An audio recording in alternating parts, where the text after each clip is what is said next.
Terhitung 9 tahun sejak 2012, RUU PKS pertama kali digagas.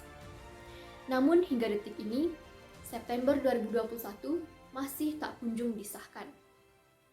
Tidak sedikit pro dan kontra terhadap RUU PKS yang tengah dirancang oleh DPR. Ada apa di balik rancangan undang-undang ini? Apa yang menjadi penyebab tarik ulur RUU PKS? Apa saja aspek yang dibahas di dalam RUU PKS? Lalu, apa tanggapan pemerintah terhadap aspirasi rakyat yang menginginkan RUU PKS segera disahkan?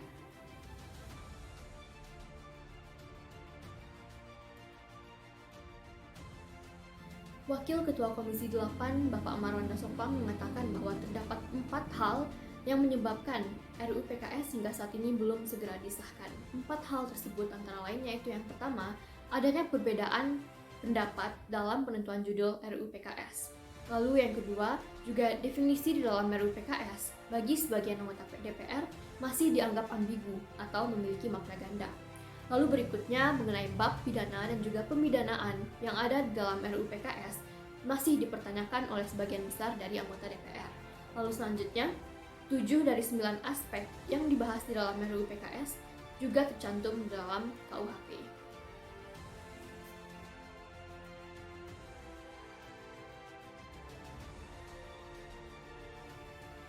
Ada 9 jenis kekerasan seksual yang dibahas di dalam RUU PKS.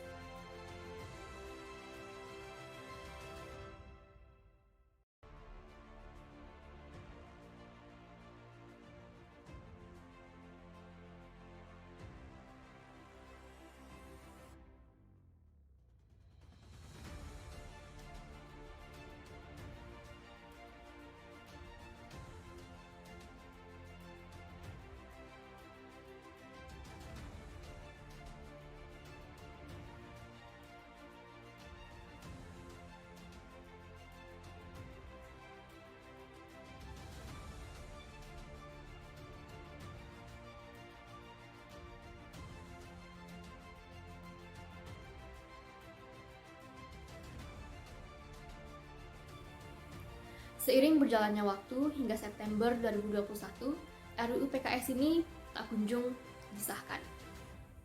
Melansir dari laman situs resmi DPR RI, bahwa hingga detik ini, September 2021, RUU PKS kini telah dimasukkan ke dalam Prolegnas Prioritas 2021.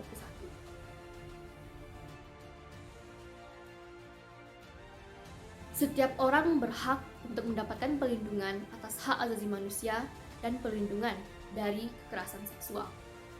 Begitu pula sebaliknya, setiap orang juga mungkin menjadi korban pelanggaran HAM dan juga kekerasan seksual itu sendiri. Namun sebagai negara hukum, Indonesia belum memiliki payung hukum yang kuat untuk melindungi hak-hak tersebut. Hal ini dibuktikan dengan banyaknya kasus pelanggaran HAM dan kekerasan seksual yang terjadi dari tahun ke tahun. RUU PKS merupakan salah satu hukum yang diharapkan mampu memberikan proteksi terhadap hak korban kekerasan seksual.